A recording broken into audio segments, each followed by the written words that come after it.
అందరికీ నమస్తే అండి. వెల్కమ్ టు ఆత్మీయ గోదావరి. మన ఆత్మీయ గోదావరి పశ్చిమ గోదావరి జిల్లా తాడేపల్లిగూడెంలో ఉన్నామండి. ఈ రోజు మీకు తాడేపల్లిగూడెంలో ఒక ప్రముఖమైన వ్యక్తిని అయితే మీకు పరిచయం చేయబోతున్నాను. ఆయనతో పాటు ఆయన సతీమణి రాధారాణి గారు కూడా ఆయన అడుగుజాడలో నడుస్తూ ప్రకృతిని ప్రేమిస్తూ పర్యావరణాన్ని రక్షిస్తూ ఉంటారండి. శాంతి ప్రశాంతత మన ఇంట్లోనే దొరుకుతుంది కదా అండి.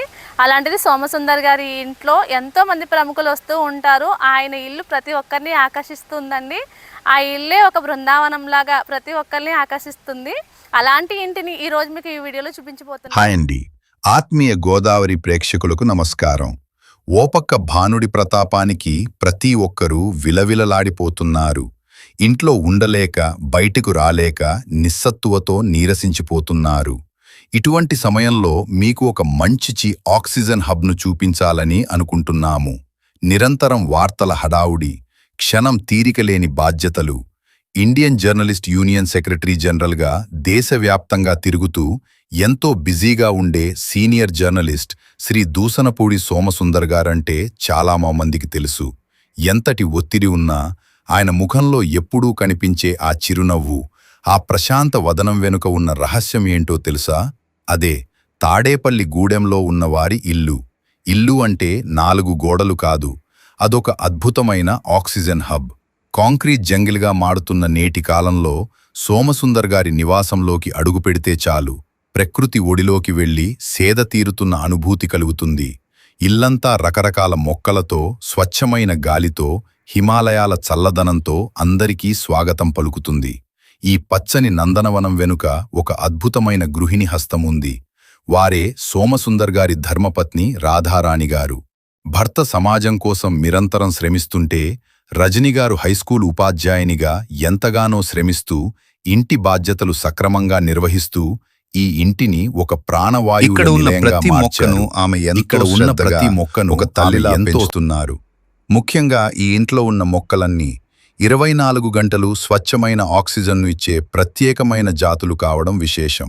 అందుకేనేమో దేశంలోని వివిధ ప్రాంతాల నుంచి వచ్చే ఎందరో ప్రముఖులు, రాజకీయ నాయకులు, జర్నలిస్టులు, కార్మిక సంఘాల ప్రతినిధులు సోమసుందర్ గారిని కలవడానికి వస్తే పనులన్నీ పక్కన పెట్టి మరీ ఈ పచ్చని మొక్కల మధ్య కొద్దిసేపు విశ్రాంతి పొందుతారు.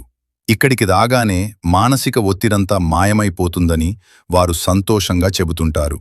భార్యాభర్తలు ఇద్దరూ సమాజం కోసం తమ బాధ్యతలు నిర్వహిస్తున్నారు. ఆ సమాజానికి దిశానిర్దేశం చేసేందుకు, ప్రశాంతతను పంచడం కోసం ఇరువురూ ఇలా ఒకరికొకరు తోడై ప్రకృతిని ప్రేమిస్తూ అందరికీ ఆదర్శంగా నిలుస్తున్న ఈ దంపతుల ఆత్మీయ అనుబంధం నిజంగా అభినందనీయం.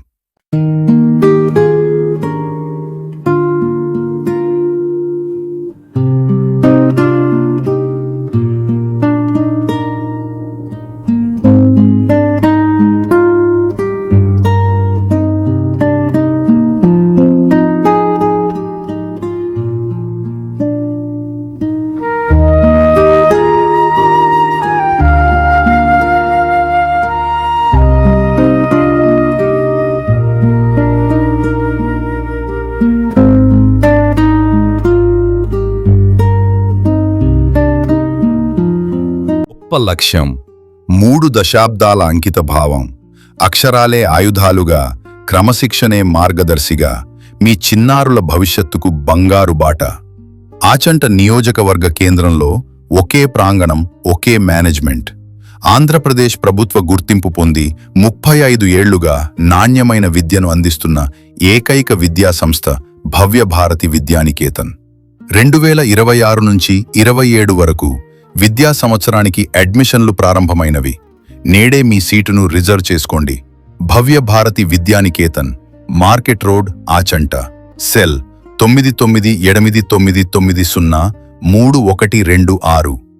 అక్షరమంటే కేవలం చదువు మాత్రమే కాదు, ఆత్మవిశ్వాసం. 35 ఏళ్ల అనుభవంతో మీ బిడ్డ భవిష్యత్తును అద్భుతంగా తీర్చిదిద్దుతాం. విశ్వసనీయకు 35 ఏళ్ల చిరునామా మీ భవ్య భారతి. మా ఇల్లు 1980లో ఇక్కడ మా తండ్రి గారి కాలంలో నిర్మించడం జరిగింది. మా నాన్నగారు వ్యవసాయదారుడు అవటం మూలంగా ప్రాంగణం ఇల్లే కాకుండా చుట్టూ ఉండే ఖాళీ స్థలం కూడా వాటిని కొంచెం విశాలంగా కట్టుకోవడం అనేది గ్రామీణ ప్రాంతాల్లో చూసిన అలవాటు. మేము తాడేపల్లిగూడెంలో ఇల్లు కట్టుకోవడానికి ఇది మొత్తం ఒక 700 గజాల స్థలం. ఇది ఇందులో ఒక మూల ఇల్లు కడితే మిగిలిన ప్రాంగణం అంతా కూడా ఖాళీగా ఉంది. ఈ ఆవరణలో ఆ రోజుల్లో మా నాన్నగారు కొబ్బరి మొక్కలు, అలాగే వేప మొక్కలు, 2 సపోటా, తర్వాత పనస చెట్టు ఒకటి, జామ చెట్లు, బొప్పాయి చెట్లు, మునగ చెట్లు, ఇట్లాంటివన్నీ కూడా ఆ రోజుల్లో ఆయన నాటారు. అప్పటి నుంచి కూడా మా ఇంటి పెరట్లో ఈ పెరటి మొక్కలు అనేవి చాలా సంవత్సరాల పాటు అవన్నీ కూడా ఉన్నాయి. ఇప్పటికీ కూడా మా నాన్నగారు వేసిన 2 వేప చెట్లు కూడా చాలా విస్తారంగా ఎదిగినాయి. మా ఇంటిని వెనక నుంచి ముందు నుంచి కూడా ఈ వేప చెట్లు కవర్ చేస్తున్నాయి. తర్వాత ఇక్కడ ఉన్న పనస చెట్టు కూడా అప్పుడు వేసిన చెట్టు, అది కూడా ఇంటి మీదకి వాలి ఉంది. తర్వాత పక్కన ఒక సపోటా చెట్టు కూడా ఉంది. ఇవన్నీ కూడా విస్తరించడం మూలంగా మా కాంపౌండ్లో వాతావరణం చల్లగా ఉంటుంది. వేసవికాలం కూడా ఎంత ఎండలో ఉన్నా సరే బయట రోడ్డు మీదకి మా కాంపౌండ్లోనూ కనీసం 3 డిగ్రీలు ఉష్ణోగ్రత తేడా ఉంటుందని వచ్చిన మిత్రులంతా అంటూ ఉంటారు. లోపల కూడా ఇంటిని కవర్ చేయటం మూలంగా వెనక ముందు కూడా మొక్కలు ఉండి చెట్లు, పెద్ద పెద్ద చెట్లు కవర్ చేయటం మూలంగా మా ఇంట్లో కూడా చల్లగా ఉంటుంది. తర్వాత కొబ్బరి చెట్లు ఇవన్నీ పెద్దవి అయిపోయి బాగా పొడవైపోయి కాయలేమో చిన్న సైజు అయిపోయింది. అందుకని ఆ మొక్కలు ఒక 30 ఇయర్స్ తర్వాత మేము వాటిని వరుస పెట్టి తీసేయాల్సి వచ్చింది. తర్వాత మిగిలిన చెట్లలో కూడా 2 నారింజ చెట్లు ఉండేవి, చాలా బ్రహ్మాండంగా కాసేవి. ఆ 2 కూడా కొంచెం సూక్ష్మ పోషకాల లోపం మూలంగా అవి కూడా ఎండిపోయినప్పుడు అవి తీసేసాం. తర్వాత మిగిలిన చిన్న చిన్న బొప్పాయి కానీ, అరటి కానీ ఇట్లాంటి ఉన్నంతకాలం ఉన్నాయి. కానీ మాకు వాటిని తీసేసిన తర్వాత మా నాన్నగారు కట్టిన ఇంట్లోకి కొద్దిగా మేము ఎక్స్టెన్షను పక్క సైడ్కి ఒక పోర్షన్ లాగా ఎక్స్టెన్షన్ చేసాము. చేసిన తర్వాత ఈ అలంకరణకు సంబంధించినవి, తర్వాత ఆక్సిజన్ ఇచ్చే మొక్కలు, ప్రధానంగా మా దొడ్లో ఉన్నాయన్నీ కూడా మ్యాక్సిమం ఆక్సిజన్ ఇచ్చే మొక్కలే. ఇది నా వైఫ్, మా మేడం గారి ఇంట్రెస్టు, రాధారాణి గారు. ఆవిడ స్కూల్ టీచరు. ఆవిడ మొత్తం పెరట్లో ఉన్న ఈ అలంకరణ మొక్కలు కానీ, ఆక్సిజన్ ఇచ్చే మొక్కలు కానీ మొత్తం అన్నీ కూడా కడియంలో పల్లా వెంకన్న గారి నర్సరీకి వెళ్ళి అక్కడి నుంచి సెలెక్ట్ చేసుకుని తెచ్చుకుంటూ ఉంటాం. సంవత్సరానికి ఒకసారి నర్సరీకి వెళ్ళడం, కొత్త కొత్త మొక్కలు ఏమైనా ఉంటే తెచ్చుకోవటం. అలాగే ఇక్కడ నీళ్ళు ఎక్కువ అవడం వల్ల, తక్కువ అవడం వల్ల కొంచెం ఎక్కువ మొక్కలు చనిపోతూ ఉంటాయి. తర్వాత ఎప్పుడైనా మేము ప్రయాణాలకి వేరే ఊర్లు వెళ్ళినప్పుడు ఎండిపోవడం, లేకపోతే వాటర్ ఎక్కువ పోసేస్తే చనిపోవడం, ఇట్లాంటి ప్రాబ్లమ్స్ ఉన్నాయి. అంచేత ఖాళీలు వస్తూ ఉంటాయి ఎక్కువ. ఆ ఖాళీలన్నింటినీ ఫిల్ చేయడం కోసం మేము మళ్ళీ నర్సరీకి వెళ్ళి ప్రతి ఏడాది ఏదో రకమైన మొక్కలు వేస్తూ ఉంటాం. ఇదంతా కూడా మా మేడం గారి ఇంట్రెస్టు. ఆవిడ తెమ్మన్న మొక్కలు నేను వేస్తూ ఉంటాను. ఈ పోషణ అంతా కూడా ఆవిడ చూస్తారు. ఎప్పుడైనా నాకు చెప్తే కనుక నేను నీళ్లు పోస్తూ ఉంటాను. ఆవిడ కొంచెం పని ఒత్తిడిలో ఉన్నప్పుడు మొక్కలకి నీళ్లు పెట్టమంటే నేను పెడుతుంటాను. మేమిద్దరం లేనప్పుడు మా హౌస్ మేడ్ ఉన్నారు, ఆవిడ చూసుకుంటూ ఉంటారు. మొత్తం మీద మా ఇంటి వాతావరణం అంతా ఇట్లాగే గ్రీనరీ అది ఉండటం వల్ల గతంలో మున్సిపాలిటీ వాళ్ళు ఇక్కడ ఇటువంటి ఆవరణ ఇంకెక్కడ కనపడలేదండి. మీకు ప్రాపర్టీ ట్యాక్స్లో, అంటే ఇంటి పన్నులో మీకు అసలు కన్సెషన్ కూడా ఇవ్వాలని ఒకప్పుడు మున్సిపల్ కమిషనర్ గారు మా ఇంటికి వచ్చినప్పుడు అన్నప్పుడు నేను నిజంగానే కాగితం పెడితే ఆ రోజుల్లో ఇంటి పన్నులో ఆ రోజుల్లో ఎందుకో గ్రీన్ ట్యాక్స్ అని చెప్పి అది కన్సెషన్ ఇచ్చేవారు అనమాట. ఆ కన్సెషన్ ఇవ్వటం వల్ల నాకు గుర్తున్నంత వరకు 10% ఎంతో, చాలా కాలం క్రితం మాట ఇది. ఆ రోజుల్లో మొక్కలు పెంచినందుకు ప్రాపర్టీ ట్యాక్స్లో కన్సెషన్ ఇచ్చిన సందర్భం కూడా ఉంది. అలా ఉండేది గతంలో, ఇప్పుడు ఉందో లేదో నాకు తెలియదు. కానీ అప్పట్లో మాత్రం మాకు ప్రాపర్టీ ట్యాక్స్లో కన్సెషన్ వచ్చింది. తర్వాత ఈ మిగిలిన మొక్కల్ని ఎవరైనా నన్ను కలుసుకోవడానికి వచ్చినా, లేకపోతే జనవరి 1కి గ్రీటింగ్స్ చెప్పడానికి వచ్చినా, లేదు కార్మిక సంఘాల మిత్రులు ఉంటారు, వాళ్ళందరూ ఏదైనా ప్రత్యేక సందర్భాల్లో పుట్టినరోజుకో, లేకపోతే వెడ్డింగ్ యానివర్సరీకో, లేదు నేను ఎక్కడికైనా వెళ్ళి తిరిగి వచ్చినప్పుడు కలుసుకోవడానికి వచ్చే మిత్రులందరూ కూడా నాకు మొక్కలు ఇస్తూ ఉంటారు. శాలువాలు లేకపోతే బొకేలు, పూలదండల సంస్కృతిని మేము ఎప్పుడు అలౌ చేయలేదు. అంచేత మా తాడేపల్లిగూడెంలో మా మిత్రులందరూ కూడా మా ఇంటికి వస్తే తప్పనిసరిగా మొక్కలు తీసుకొస్తారు. అంచేత ఇక్కడ ఈ మొక్కలు ఇన్ని పెరగడానికి మా మిత్రుల సహకారం కూడా కారణం. వాళ్ళు కూడా వచ్చి కొంచెం వర్మి కంపోస్టు లేకపోతే మంచి మట్టో ఇట్లాంటి ఎక్కడైనా కావాలన్నప్పుడు మిత్రులు నాకు ఇవన్నీ తెచ్చిపెట్టడం ఇలాంటివన్నీ కూడా చేస్తుంటారు. అందువల్ల మా ఇల్లు ఆవరణ నాకైతే చాలా ఇష్టంగా ఉంటుంది. ఎంత దూరం వెళ్ళినా ఇంటికి వచ్చేసినప్పుడే నాకు హ్యాపీగా ఉంటుంది. ఈ అరుగు మీద కూర్చున్న చాలామంది పెద్ద పెద్ద వాళ్ళు మా అరుగు మీదకి వచ్చి అక్కడ పడక కుర్చీ ఉంటుంది, ఆ పడక కుర్చీలో కూర్చుని చాలా ప్రశాంతంగా ఉందండి, పడక కుర్చీలో కూర్చుని ఇక్కడ ప్లెజెంట్గా కూర్చోవచ్చు, చల్లటి గాలి వేస్తుందని అంటూ ఉంటారు. తర్వాత నాకు ఈ వరికంకులు కూడా కట్టడం అలవాటు. ఆ వరికంకులు ప్రతి సంవత్సరం వెనకాల చెట్లకి ముందు చెట్లకి అన్నిటికీ కూడా ఆ సీజన్లో అవన్నీ కూడా సంపాదించుతూ ఉంటాను. నేను ఎక్కడో గ్రామాలకు వెళ్ళినప్పుడు రైతుల్ని వాళ్ళని రిక్వెస్ట్ చేస్తే ఇస్తూ ఉంటారు. డబ్బులు ఇస్తానంటే తీసుకోరు, కానీ నాకు ఎవరో ఒకరు తెచ్చిస్తూ ఉంటారు. వీటి వల్ల ఏమవుతుందంటే ముఖ్యంగా పిచ్చుకలు, చాలా చోట్ల పిచ్చుకల జాతి అంతరించిపోతూ ఉంది. దానికి మేము ఇవి కట్టడం వల్ల ఊర పిచ్చుకలు కూడా మా మునియాలు మిగిలిన బర్డ్స్ వస్తూ ఉంటాయి, కానీ ఊర పిచ్చుకలు ఎక్కువ మాకు ఈ మధ్యకాలంలో వస్తున్నాయి.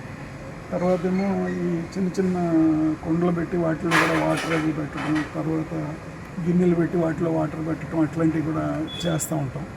దానివల్ల బర్డ్స్ నీళ్ళు తాగటానికి వాటికి వస్తూ ఉంటాయి.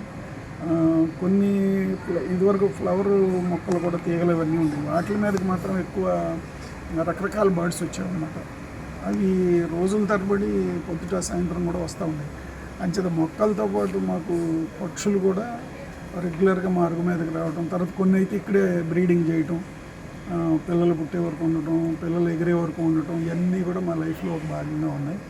అంచేత ఇది నా ఇల్లు, నా పెరడు అనేది నాకు చాలా ఇంట్రెస్ట్. మెయిన్ దీనికి కారణం ఏంటంటే మా మేడం గారు, రాధారాణి గారు. ఆవిడ ఎప్పుడూ కూడా చాలా శ్రద్ధగా ఉదయం సాయంత్రం వారానికి 2 రోజులైనా పూర్తిగా ఈ టైము ఆవిడ స్కూల్లో ఎంత ఆనెస్ట్గా పనిచేస్తారో, ఇంటి పనులు ఎంత శ్రద్ధగా చేసుకుంటారో, ఈ పెరడుకు కూడా ఎక్కువ టైం ఇస్తారు. సండే వచ్చిందంటే తప్పనిసరిగా పెరడులోనే మొక్కలన్నింటినీ కూడా చూసుకుంటూ ఉంటారనమాట. ఇది మా ఇంట్లో మా బంధువుల ఇళ్లలో కూడా మా మేడం గారు అక్కగారు మా ఎర్రగుంటపల్లి అని ఉంటుంది, వారింట్లో కూడా మాకంటే ఎక్కువ మొక్కలు ఉంటాయి. అది కూడా మాకు ఒక ఇన్స్పిరేషన్. వాళ్ళ అక్కగారి ఇల్లు అలా ఉంటుందన్నమాట. అంచేత ఎక్కడికి వెళ్ళినా సరే మేము మొక్కలు ఉన్నాయా అని చూస్తూ ఉంటాం. మిగిలిన వాళ్ళు కూడా ఏంటంటే ఈ గ్రీనరీని మనం పెంచుకుంటే కనుక ఈ బయోడైవర్సిటీ, జీవ వైవిధ్యాన్ని కాపాడిన వాళ్ళు అవుతాం, బర్డ్స్ని కాపాడిన వాళ్ళు అవుతాం. అందుకోసం తర్వాత చాలామంది వచ్చిన వాళ్ళు ఏమంటారంటే ఏమంటే మొక్కలు ఉన్నాయి, పాములు ఎప్పుడు రావా అని చెప్పి అంటూ ఉంటారు. మేము ఇక్కడికి వచ్చి ఇన్ని 46 సంవత్సరాలు అయింది. 80లో వచ్చాము ఇక్కడికి, ఇల్లు కట్టుకున్నది 80లో, అంటే 46 ఇయర్స్ అయింది. 46 ఇయర్స్లో మా పెరట్లో పాము రావడం కానీ ఏం లేదు. ఎందుకంటే మా ఇంటికి విజిటర్స్ ఎక్కువ, బంధువులు వస్తారు, స్నేహితులు వస్తారు, కార్మిక సంఘాల కార్యకర్తలు, జర్నలిస్టులు, ఇలా విజిటర్స్ ఎక్కువ నాకు. బహుశా మనుషుల అలికలు ఎక్కువ ఉన్న చోటకి పాములు రావు అనేది నేను విన్నాను. మాకైతే ఎప్పుడు మా పెరట్లో ఇంతవరకు పాము అనేది కనపడలేదు. అంచేత ఆ ప్రాబ్లం కూడా బాగా ఆక్సిజన్ ఎక్కువగా ఇస్తుంది. ఆయన మామూలుగా గ్రీనరీ అంటే ఏ ఇంట్లో నుంచి ఏ కిటికీలో నుంచి చూసినా సరే గ్రీనరీ కనపడాలన్నది నా ఎయిమ్ అండి. అందుకోసమని ప్రతి కిటికీ వైపు లోపల నుంచి చూస్తే బయట గ్రీనరీ కనపడాలి. అలాగే మాకు పువ్వులు మొక్కలు అందంగానే ఉంటాయి, కానీ నీడ ఎక్కువ. చెట్లన్నీ కూడా వెనక ముందు కూడా వేప చెట్లు ఉండటం వల్ల నీడ. అంతేకాకుండా పువ్వుల మొక్కలు అనేసరికి నాకు వాడిపోతాయి పువ్వులు. ఆ వాడిపోయిన పువ్వుల్ని చూడటం అనేది నాకు కొంచెం అంత ఇంట్రెస్ట్ కనిపించదు. అందుకని ఎక్కువ అన్నీ కూడా ఆకులున్న ప్లాంట్సే మొక్కలు ఎక్కువగా పెంచడానికి నేను ఎక్కువగా ఇంట్రెస్ట్ చూపిస్తానండి. ఇంచుమించు రోజు వాటరింగ్ చేయాల్సి వస్తుంది, 1.5 టైం పడుతుంది పట్టడానికి. నేను ఈవినింగ్ స్కూల్ నుంచి వచ్చిన తర్వాత నాకు రిలీఫ్ ఏంటంటే ఈ మొక్కలను చూసుకోవటం, వాటికి వాటరింగ్ చేయటం. చిన్నపిల్లలాగానే ఇంకా ఏ మొక్కకు ఎలా వాడిపోయింది, ఎలా ఉంది ఏంటన్నది పరిశీలించుకోవటం, ఇది ఒక పెద్ద దినచర్య కింద ఉంటుందండి నాకు. రిటైర్ అయిన తర్వాత కూడా ఇంకా ఏంటన్నది ఈ మొక్కల పెంపకం మీద ఎక్కువ ఇంట్రెస్ట్ చూపించాలని, లేదా డాబా మీద గార్డెన్ పెంచడం ఏంటన్నది కూడా ఆలోచిస్తున్నానండి. అందుకని నాకు చాలా ఇంట్రెస్ట్ అండి. ఈ గ్రీనరీ చూడడం అనేది నాకు చాలా మానసికమైన ఉల్లాసం వస్తుంది. దాంతో ఎక్కువ శ్రమ ఎక్కువ, ఎందుకంటే మార్నింగ్ 8 to 6 స్కూల్ ఉంటుంది. అయినా సరే శ్రమ అయినా సరే మొక్కల్ని సెప్టిక్ ట్యాంక్ మిగిలిపోతే అది కూడా ఇక్కడ వేసి, దీనిలో కూడా ఇక్కడ ఒకటి కొంచెం ఎండ ఫోకస్ ఉంటుందండి. అందుకోసం ఇవైతే కొంచెం ఎక్కువ వాడవండి పువ్వులు, అందుకోసం ఈ పువ్వులు ఒకటి ఇక్కడ పెంచుతున్నామండి. ఇంట్లో కరివేపాకు చెట్టు ఎలాగ అవసరం కాబట్టి ఇది ఒకటి కరివేపాకు చెట్టు మాత్రం ఉంచుకుంటున్నాను ఇవాళ. ఈ సంవత్సరం వేప చెట్లు ఎండిపోవటం తోటి కొంచెం చనిపోయే స్థితికి వచ్చాయండి. దాంతో కొంచెం ఇక్కడ ఇంకా ఎండ తగులుతుందండి, లేకపోతే ఈ ఎండ కూడా తాగదు. అందుకోసమే కొంచెం గులాబీ మొక్కలు ఇక్కడ ఎండ కూడా తగులుతుందని కొంచెం 2-3 గులాబీ మొక్కలు వేసామండి. దీనికి కూడా సోమసుందర్ గారు వేప చెట్లు ఎండకుండా ఉండటానికి పాదులు చేయించి ఎరువది వేస్తే వాటరింగ్ చేస్తే ఎండకుండా ఉంటాయని. అంటే మొత్తం వేప చెట్లు కూడా స్టేట్ వైడ్గా వైరస్ వచ్చి అన్ని కొమ్మలు ఎండిపోవటం చనిపోవటం జరుగుతుందని మొత్తం పాదులు చేయించి వీటిని వాటరింగ్ అది చేయడం వల్ల కొంచెం తగ్గిందండి. ఇప్పుడు కొంచెం చిగురించడం మిగిలిందండి. లేకపోతే ఉగాదికి 2 వేప చెట్లు చాలా విపరీతమైన పోతుండేదండి. ఈ సంవత్సరం వేప పూత కూడా లేకుండా అయిపోయింది. మొత్తం మీద చెట్లు చిగురిస్తున్నాయండి. బహుశా ఇంకొచ్చే సంవత్సరానికి వేప పూత ఉండొచ్చండి. బహుశా సంవత్సరానికి 2 సార్లు వేపాకు రాలటం, కాయలు, తర్వాత పువ్వులు, మొత్తం అంతా దొడ్డంతా కొంచెం రాలుతూ ఉంటాయండి. అయినా సరే వాటిని క్లీన్ చేసుకోవటం, చేయించడం ఇదంతా పెద్ద పనికి ఉంటుందండి.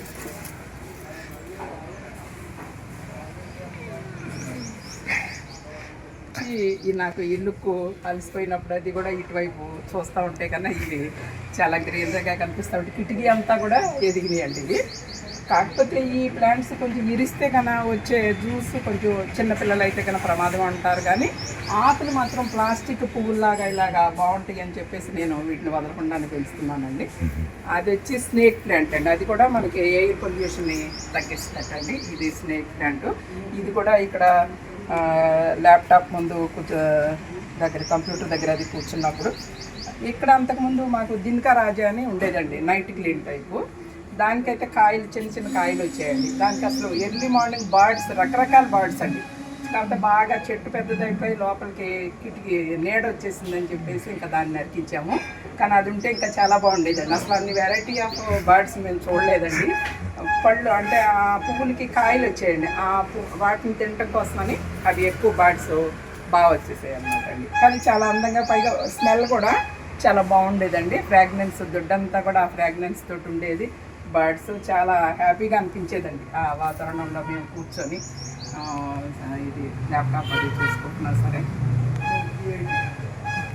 ఇవి కూడా మనకి ఎయిర్ పొల్యూషన్ తగ్గించే మొక్కలేనండి. అంటే నేలలో వేస్తే బాగా పెద్దవి అయిపోతాయి అన్న ఉద్దేశంతో మేము అరికే పాము చెట్లు కుండీలోనే ఉంచేసామండి. అంటే కొంచెం గ్రీనరీ ఈ విండోలో నుంచి కానీ డోర్లో నుంచి కూడా మనకి ఎయిర్ పొల్యూషన్ లేకుండా ఉంటుంది. తర్వాత గ్రీనరీ కనిపిస్తుంది.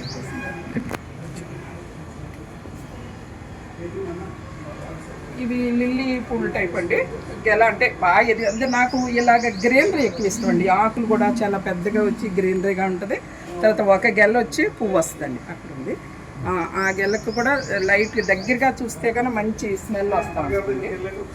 అందువల్ల ఇవి కూడా దొడ్డాన్ని తీసుకోండి. ఇక్కడేమో ఇది గెల వేసింది. ఇది ఇప్పుడు ఇది వస్తే కన్నా పువ్వు వస్తే కన్నా మొత్తం అంతా ఇచ్చుకున్న తర్వాత మంచి ఫ్రాగ్రెన్స్ ఉంటుందండి. దానికి కూడా చూడటానికి కూడా నాకు ఈ ఆకులు పెద్ద ఆకులు ఉండటం వల్ల చాలా అందంగా అనిపిస్తుందండి. అందుకోసం ఈ మొక్కల్ని సోమసుందర్ గారు అయితే ఎక్కువ కాయలు ఉన్నవే, పువ్వులు ఉన్నవి ఇంట్రెస్ట్ చూపిస్తారు. నాకు మాత్రం ఆకులు ఉన్నవే ఎక్కువ ఇంట్రెస్ట్. ఇది అసలు సిట్టింగ్ ప్లేస్ కింద పెట్టుకున్నామండి. కాకపోతే దోమలు ఉండటం వల్ల ఇంకా సరే ఇది కూడా కొంచెం గ్రీనరీగా ఉంటుంది కదా. అంత అంటే మేము ఇల్లు కట్టుకుని అంత తయారేసరికి ఇంట్లో పిల్లలు కూడా లేకుండా మేమిద్దరం అయిపోయామండి. కూర్చునే వాళ్ళు కూడా లేరు. దాంతో ముందు ఇక్కడ కూడా ఇది కూడా ప్లాంటేషన్ చేసేసాము. తర్వాత ఎప్పుడైనా ఎవరైనా వస్తే అప్పుడు ఇది ఖాళీ చేసేసి మళ్ళీ కూర్చునే ప్లేస్గా మార్చుకుంటాము.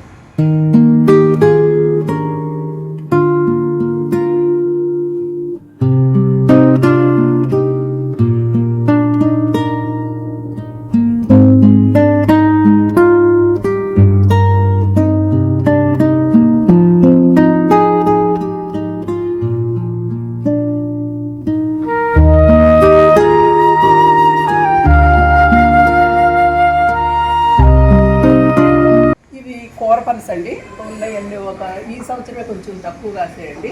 7-8 కాయలు ఉన్నాయి. పట్టుకెళ్ళే వాళ్ళేమో ఇంట్రెస్ట్ ఉన్నవాళ్ళు పొట్టగలిగే వాళ్ళ కాయలు పట్టుకెళ్తారండి. లేదంటే సోమసుందర్ గారు పొట్టు కూర వండుకునే వాళ్ళేమో కూర వండుకుంటారు. కూర వండుకుంటారు రాని వాళ్ళకి నేను కూర కూడా వండి పట్టుకెళ్తానండి.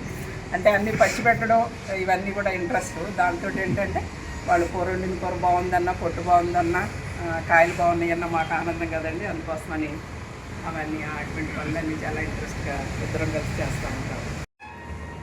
ఇవన్నీ కూడా చూడడానికి అంటే ఎంట్రన్స్ వచ్చేసరికి కుండీల్లో వచ్చి కొంచెం మట్టే ఉందండి. అయినప్పటికి కూడా ఆ కొంచెం మట్టితో కూడా మనీ ప్లాంట్ ఇవ్వడం, ఇది చూడండి ఎంత గుబురుగా, అంటే కొంచెం మట్టే లోపల ఉంది. అయినప్పుడు కూడా ఈ ప్లాంట్ మాత్రం చాలా బాగా గుబురుగా అలా పెడతాను. అంటే పెరిగిన తీగన ప్రతిదీ కూడా నేను పైకి మళ్ళీ మడత పెట్టేస్తానండి. దాంతో ఇది గుబురుగా ఇలా తయారవుతున్నాయండి.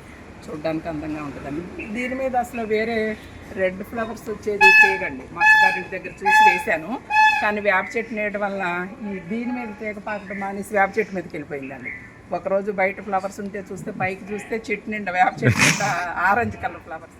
అది పిల్లల్లో కూడా అవేర్నెస్ రావడానికి, అంటే మొక్కలని కాదు, మనం పొల్యూషన్ అనేది లేకుండా చేయడానికి ఏమేం చేయాలి, ఎనర్జీని వేస్ట్ చేయకూడదు, మొక్కలు పెంచాలి, తర్వాత కరెంటు, వాటర్ ఇవన్నీ వేస్ట్ చేయకూడదని అవేర్నెస్ మాత్రం ఎప్పుడు కూడా ఎటువంటి మీటింగ్, చిన్న మీటింగ్ జరిగినా సరే పిల్లల్లో అవేర్నెస్ చేయడానికి, క్లీన్గా ఉంచుకోవాలి, ఇల్లు ఎలా ఉంచుకోవాలో స్కూల్ కూడా అలాగే ఉంచాలని ఇవన్నీ ఎక్కువగా చెప్తానే ఉంటాము, ఇస్తాము స్కూల్లో పిల్లలకు కూడా.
అద్భుతమైన ఆక్సిజన్ హోమ్ విశేషాలను, వారి జీవన శైలిని మీ ముందుకు తీసుకువచ్చిన మీ ఆత్మీయ గోదావరి.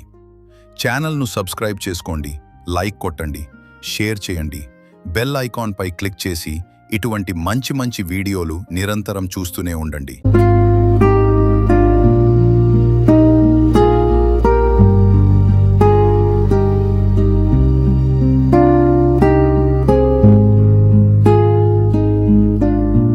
వీడియోలో చూసిన సోమసుందర్ గారి బృందావనం లాంటి ఇల్లు మిమ్మల్ని అందరినీ ఆకర్షించిందని ఆశిస్తున్నామండి.